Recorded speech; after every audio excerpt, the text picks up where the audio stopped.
Hello and welcome to the first installment of Heroic Spotlight, a video series focusing on the origin and design of superheroes. In this episode we are taking a look at a special character. You know him, you may love him, some of you may have loved his ass. It is Steve Rogers, aka Captain America.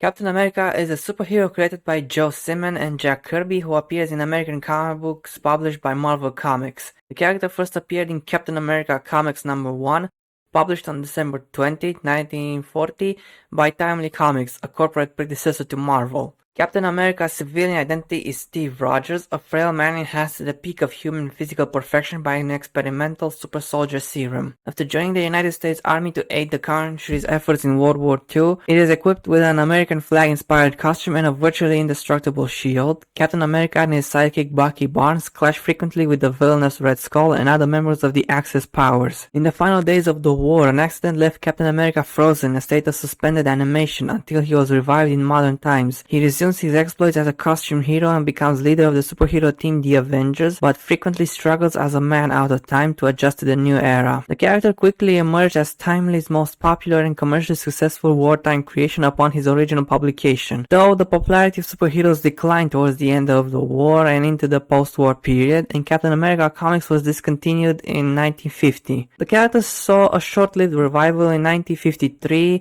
before returning to comics in 1964 and has since remained in continuous publication. Captain America's creation as an explicitly anti-Nazi figure was a consciously political undertaking. Simon and Kirby were stridently opposed to the actions of Nazi Germany and supporters of US intervention in World War II, with Simon conceiving of the character specifically in response to the American non-interventionism movement. Political messages have subsequently remained a defining feature of Captain America's stories, with writers regularly using the character to comment on the state of American society and government. In 1940s, Timely Comics publisher Martin Goodman responded to the growing popularity of superhero comics, particularly Superman, at rival publisher National Comics Publications, the corporate predecessor to DC Comics, by hiring freelancer Joe Simon to create a new superhero for the company. Simon began to develop the character by determining who their nemesis could be, noting that the most successful superheroes were defined by their relationship with a compelling villain, and eventually settled on Adolf Hitler. He rationalized that Hitler was the best villain of them all, as he was hated by everyone in the free world, and that it would be a unique approach for a superhero to face a real-life adversary rather than a fictional one. This approach was consciously political. Simon was stridently opposed to the actions of Nazi Germany and supported US intervention in World War II and intended the hero to be a response to the American non-interventionism movement. Simon initially considered Super American for the hero's name, but felt there were already multiple comic book characters with Super in their names. He worked out the details of the character, who was eventually named Captain America, after he compiled sketches in consultation with Goodman. Also, the hero's civilian name Steve Rogers was derived from the telegraphy term Roger, meaning message received. Simon negotiated so that he and Kirby would receive 25% of the profits from the comic, and notes that he regards Kirby as a co-creator of Captain America, stating that, end quote, if Kirby hadn't drawn it, it might not have been much of anything. Captain America Comics number 1 was published on December 20, 1940.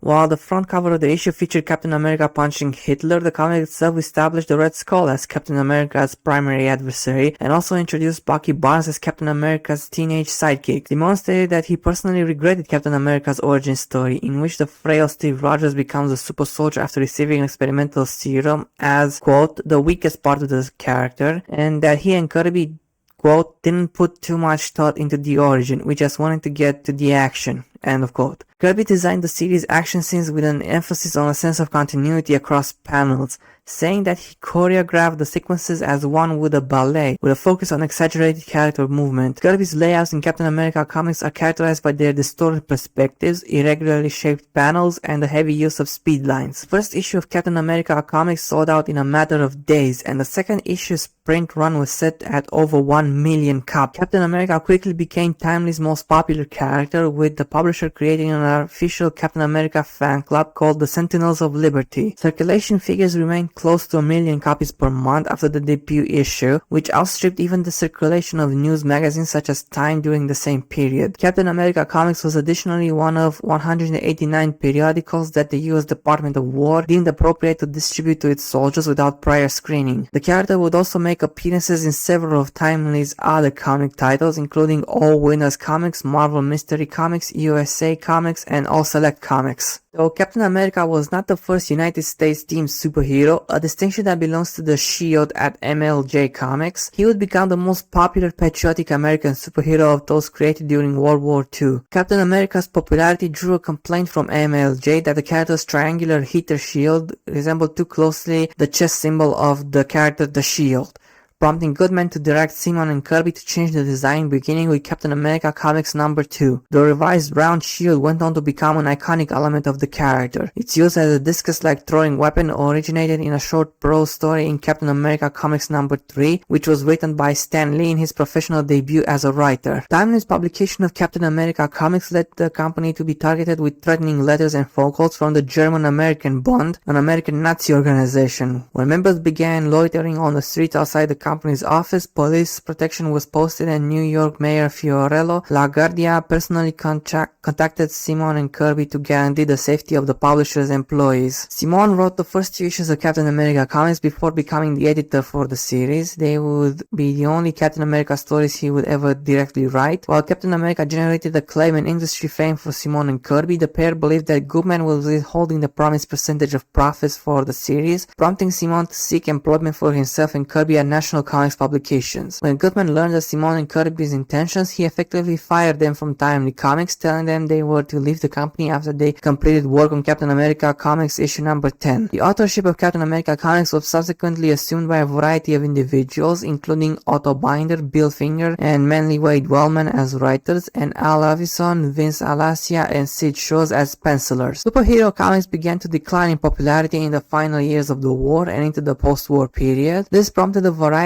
of attempts to reposition Captain America, including having the character fight gangsters rather than wartime enemies in Captain America Comics #42, appearing as a high school teacher in Captain America Comics #59, and joining Timely's first superhero team, the All Winners Squad, in All Winners Comics #19. The series nevertheless continued to face dwindling sales, and Captain America Comics ended with its 75th issue in February 1950. Horror comics were ascendant as a popular comic genre during this period. In keeping with the trend, the final 2 issues of Captain America Comics were published under the title Captain America's Weird Tale. Timely's corporate successor Atlas Comics relaunched the character in 1953 in Young Men #24, where Captain America appears alongside the wartime heroes Human Torch and Toro, which was followed by a revival of Captain America Comics in 1954, written by Stan Lee and drawn by John Romita. In the spirit of the Cold War and McCarthyism, the character was billed as Captain America Commie Smasher and faced enemies associated with the Soviet Union. The series, however, was a commercial failure and was cancelled after just 3 issues. Romita attributed the series' failure to the changing political climate, particularly the public opposition to the Korean War. The character subsequently fell out of active publication for nearly a decade, with Romita noting that, quote, "For a while, Captain America was a dirty word."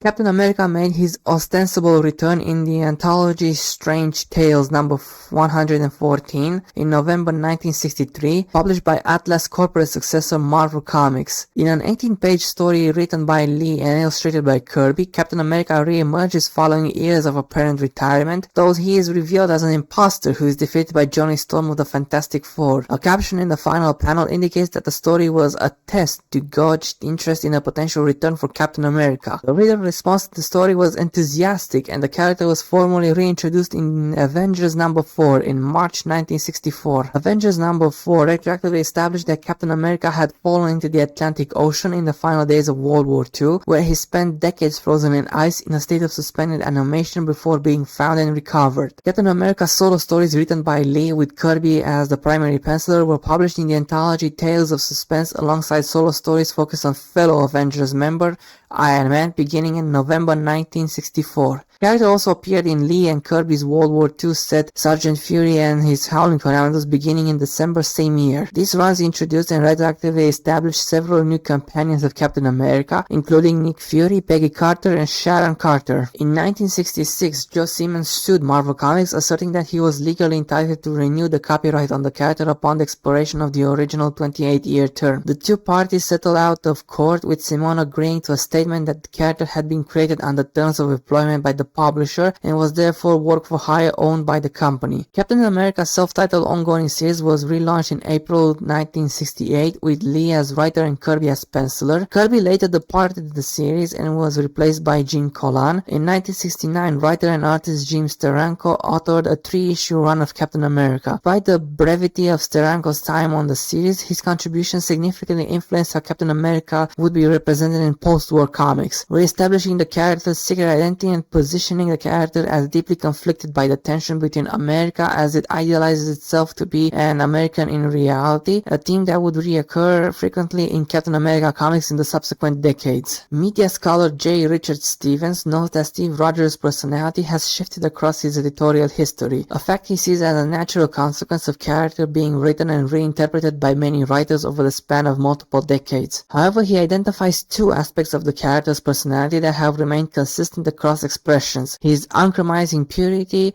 and his ability to judge the character in others. Early Captain America stories typically paid little attention to Rogers' civilian identity. In his 1970 book, The Steranko History of Comics, Jim Steranko notes that the character was consequently often criticized as two-dimensional. He argues that this was an intentional device, writing that these critics failed to grasp the true implication of his being. Steve Rogers never existed, except perhaps as an abstract device for the convenience of storytelling. Captain America was not an embodiment of human characteristics, but a pure idea. Following the character's return to comics in the 1960s, many stories gave increased focus to Rogers' civilian identity, particularly his struggles as a man of the time, attempting to adjust to a new era. Often, stories depict a brooding or melancholic Rogers as he faces both a physical struggle as Captain America and an ideological struggle as Steve Rogers to reconcile his social values with modern times. The character is frequently conflicted by his World War II era good war morality being challenged and made anachronistic by the compromising demands of the post-war era. Prior to Bucky Barnes' returns to comics in the early 2000s, many Captain America stories centered on Rogers' sense of guilt over Barnes' death. Culture scholar Robert G. Wiener notes that these stories mirror the post-traumatic stress disorder and survivor guilt held by many war veterans, and that this trauma distinguishes the character from other well-known superheroes such as Batman and Spider-Man. While those characters became heroes because of a traumatic incident, Rogers carries on as a hero in spite of a traumatic incident, which Wiener argues serves to reinforce the nobility of the character. Captain America possesses no superpowers, though the super soldier serum has enhanced his body's strength, speed, agility, endurance, reflexes, reaction time, and natural self-healing ability to the peak of human physical perfection. He is additionally an expert tactician and field commander, and has achieved mastery in a variety of hand-to-hand combat styles, including boxing and judo. The precise parameters of Captain America's physical prowess vary across stories due to editorial dictates and artistic license taken by authors. Steve Eaglehart noted that he was given an editorial order to give the character superhuman strength in the 1970s, but the change did not remain permanent and was soon forgotten. Steve Rogers is also a skilled visual artist, having worked as a commercial illustrator prior to joining the military, and several storylines have depicted the character working as a freelance artist. The basic design of Captain America's costume has remained largely consistent from its original incarnation in the 1940s. Designed by Joe Simon, the costume is based off the United States flags, with Simon likening the character's appearance to that of a modern-day crusader, with chainmail armor and a helmet adorned with wings in reference to the Roman god Mercury. Steve Rogers has worn other costumes when he adopted an alternate superhero alter egos. As Nomad, he wears a domino mask and a black and gold suit that is cut to expose his bare chest and stomach. God damn. I guess there is a bit of fan service for the ladies as well. And as the Captain, he wears a modified version of the Captain America suit with a red, white, and black design. Following Rogers' apparent death in 2008, the mantle of Captain America was taken over by Bucky Barnes, who wore a new costume designed by Alex Ross with input from Ed Brubaker, Steve Epting, and Tom Brevoort. Ross aimed to maintain the elements he saw as symbols of Captain America, such as the winged helmet and the A emblem, while updating the costume to make it feel modern. The artist drew inspiration from Rogers' appearance in the 1940s, integrating the shape of the original triangular shield in the form of the breastplate of the Barnes costume, and replacing the chainmail with chrome armor which Barnes wears over a plain black outfit. There was also a time Captain America serum soldier thing expired and he became an old man, and then the superhero name was taken by Falcon, who had a costume a lot more similar to the original design, but still integrated the falcon wings. Captain America is one of the most popular and recognized Marvel Comics characters and has been described as an icon of American popular culture. He is the most well-known and enduring of the United States team superhero to emerge from the Second World War and provoked a significant proliferation of patriotic team superheroes in American comic books during the 1940s. Though none would achieve Captain America's commercial success, the volume of Captain America imitators was such that a mere 3 months after the character's debut, Timely published a statement indicating that, quote, "there is only one Captain America," end of quote, and warning that they would take legal action against publishers that infringed on the character. Also, Captain America has been a werewolf a few times, so that's a point for the furries, I guess. And that was the end of the video. If you enjoyed it, you know what to do. Comment, like, and subscribe, and let me know which superhero would you like to see next in this series. Until next time, chill out.